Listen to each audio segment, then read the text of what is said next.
सुंदरवन के जंगल में कालू कौवा अपनी पत्नी और बूढ़े माँ बाप के साथ रहता था। कालू फल बेचा करता था। एक दिन जब कालू शाम को फल बेचकर घर आया तो अपनी पत्नी को काम करता देखकर उससे कहता है, अरे तुम आ गई मायके से, चलो अच्छा हुआ। रोज रोज भोजन पकाते पकाते मैं थक जाता था। ये चूल्हा चौकी का काम तुम ही अच्छे से करती हो। अब आ गई हो तो एक कप मेरे लिए चाय बना दो। तुम्हारे हाथ की बनी हुई चाय पिए तो हफ्ते गुजर गए। कालू कौवा अपनी पत्नी की तारीफ करता है, लेकिन टुनटुनी गुस्से से फूट पड़ी। तब तक आप लोग कमेंट में बताएं 190 into 8 कितने होते हैं। रहने दो, बंद करो मेरी तारीफ करना। मैं तो नौकरानी हूँ इस घर की, दिन भर बस घर का काम करती रहूँ। और एक तुम्हारे बूढ़े माँ बाप हैं, दिन भर में 3 बार खाते हैं और बैठकर मुझ पर हुक्म चलाते हैं। मुझसे अब घर के काम नहीं होते। कब से कह रही हूँ अलग घर ले लो, पर नहीं, तुम्हें तो बिना अपने माँ बाप की नींद ही नहीं आती। अरे टुनटुनी, ये तुम कैसी बातें कर रही हो? वो अगर मेरे माँ बाप हैं तो तुम्हारे भी सास ससुर हैं। उनके लिए तुम्हारा भी फर्ज बनता है। मैं कह देती हूँ, या तो तुम मुझे नया घर लेकर दो, वरना मैं अपने मायके चली जाऊंगी। मेरे भैया की 2-2 कोठियाँ खाली पड़ी है, बस मेरे कहने की देर है। टुनटुनी बड़बड़ाती हुई अपने काम में लग गई। तभी बाहर डाल पर बैठे कालू के माता पिता चिल्लाते हैं, अरे ओ बहू, लगता है आज बारिश होगी। ना जाने कहां से काले काले बादल आ गए। बाहर रखा सामान हटा दे। जाओ जाकर देखो, तुम्हारे माँ बाप का बुलावा आया है। कालू को अपने माँ बाप के पास जाता है। तभी तेज बारिश शुरू हो जाती है। अरे बाप रे, इतनी तेज बारिश! इस मौसम में तो कभी इतनी तेज बारिश नहीं होती। धीरे धीरे रात हो जाती है, लेकिन बारिश नहीं रुकती। इसी तरह सभी भोजन करके सो जाते हैं। अचानक उनके घर का एक हिस्सा, जिसमें माता पिता सो रहे थे, वो गिर जाता है और कालू के बूढ़े माँ बाप उसमें दब जाते हैं। बचाओ बचाओ, कालू बेटा हमें बचाओ। ये क्या हो गया पिताजी? आप चिंता न करें, मैं अभी आपको बचाता हूँ। माँ जी आप ठीक तो है ना? लेकिन कालू की माँ कोई जवाब नहीं देती। बेटा, तेरी माँ को क्या हुआ? वो कुछ बोल क्यों नहीं रही है? मुझे छोड़, पहले अपनी माँ को बाहर निकाल। किसी तरह टुनटुनी और कालू मिलकर अपनी बूढ़ी माँ को मलबे से बाहर निकालते हैं, लेकिन उसकी माँ मर चुकी थी। माँ, ये क्या हो गया? माँ, आप हमें छोड़कर क्यों चली गयी? सुनिए जी, अभी रोने का वक्त नहीं है। जल्दी बाबूजी को बाहर निकालते हैं। ऐसा न हो कि बाबूजी। अपने मुँह से अशुभ बातें मत निकालो। मेरे बापूजी को कुछ नहीं होगा। कालू को अपने पिता को भी मलबे से बाहर निकालता है, लेकिन वो दम तोड़ चुके थे। मैं तो बर्बाद हो गया, पिताजी भी नहीं रहे। टुनटुनी कालू कौवे की हिम्मत बनाती है। अब रोने से कोई फायदा नहीं जी, घर में पानी भर चुका है। जल्दी यहाँ से चलो। मैं नहीं जाऊँगा।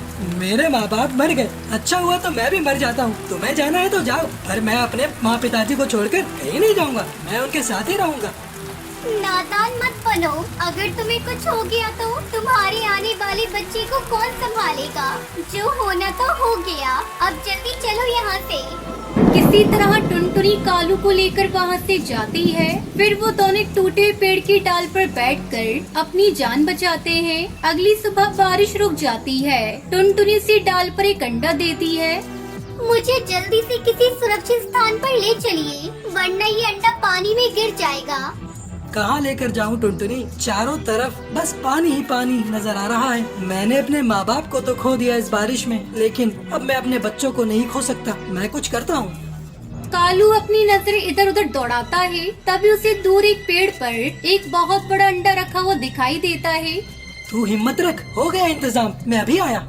कालू को वो तुरंत उस बड़े से अंडे के पास जाता है। वो एक शतुरमुर्ग का पुराना अंडा होता है और अंदर से वो सूखा और खाली होता है। पुराना होने की वजह से वो एक सख्त पत्थर बन चुका था। कालू को उसमें खिड़की दरवाजा बनाकर उस अंडे का एक सुंदर घर बना देता है। फिर टुनटुनी और कालू कौवा अंडा घर में अपना अंडा रख देते हैं और खुशी खुशी रहने लगते हैं।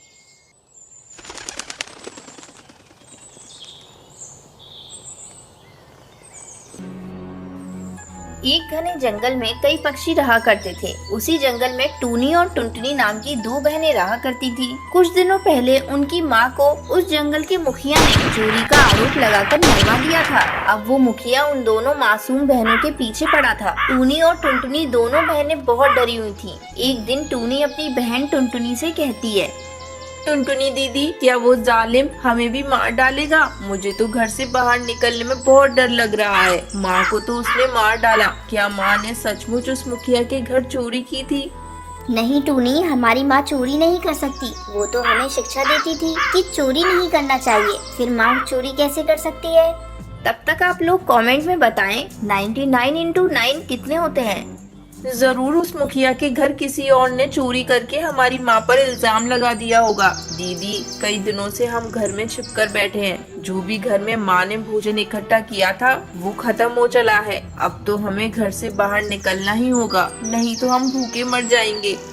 हाँ मेरी बहन, यही बात तो मैं भी सोच रही हूँ, लेकिन हम कर क्या सकते हैं? हमें तो रिस्क लेना ही होगा। हम दोनों कल सुबह जल्द ही भोजन लेने चलेंगे, पर तू एक बात याद रखना, रास्ते में कोई पक्षी मिले तो उससे तू बातें मत करना। हम जल्दी से जाएंगे और भोजन लेकर जल्दी घर वापस आ जाएंगे।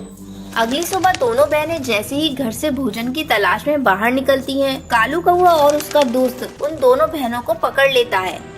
ये रही दोनों बहनें, चलो इन दोनों को लेकर मुखिया जी के पास। मुखिया जी हमें अच्छा इनाम देंगे, फिर हम इनाम के पैसों से पार्टी करेंगे, पार्टी। नहीं नहीं कालू अंकल, हमें छोड़ दो। हमने आपका क्या बिगाड़ा है? चुप हो जाओ तुम दोनों। तुम्हारी माँ ने चोरी करके बहुत बड़ा अपराध किया है। इस जंगल में तुम दोनों उस अपराधी की बेटियां हो।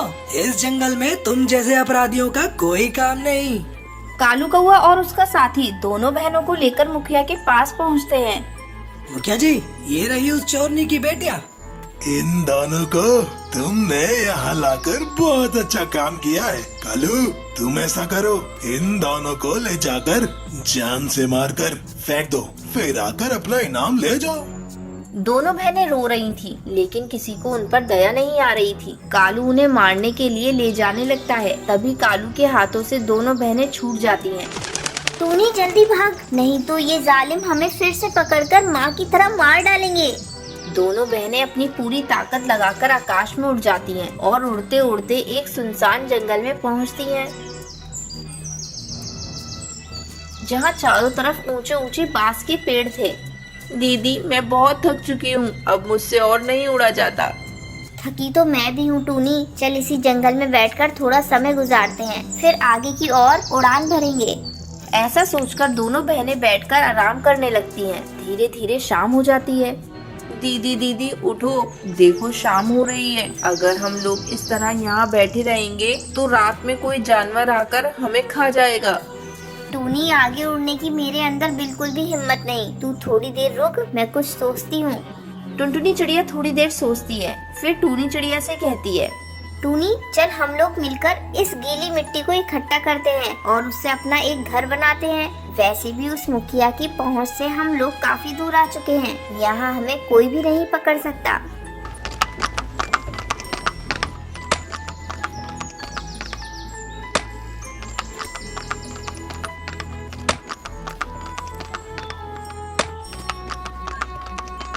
दोनों बहनें गीली मिट्टी से अपना एक प्यारा सा घर बनाती हैं। इस तरह दोनों बहनें उस मिट्टी के घर में खुशी खुशी अपनी जिंदगी बिताने लगती हैं।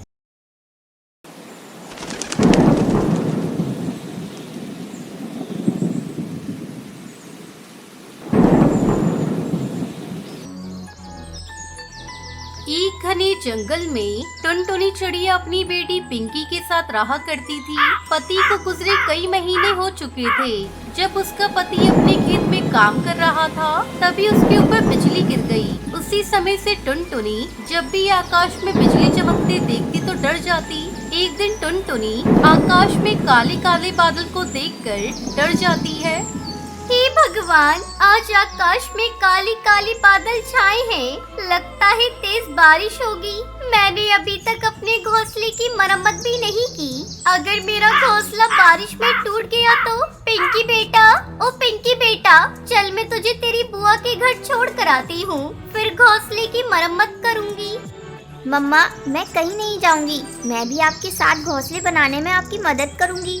तब तक आप लोग कमेंट पे बताएं 23 - 15 कितने होते हैं।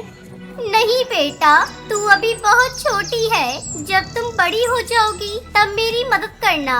अब जल्दी चलो, बारिश होने ही वाली है। टुनटुनी अपनी बेटी को लेकर पास वाले जंगल में उसकी बुआ के घर पहुंचती है। तभी तेज बारिश शुरू हो जाती है।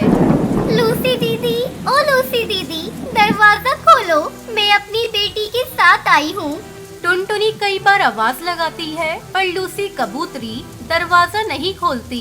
तभी टुनटुनी की नजर लूसी के दरवाजे पर बंद ताले पर जाती है।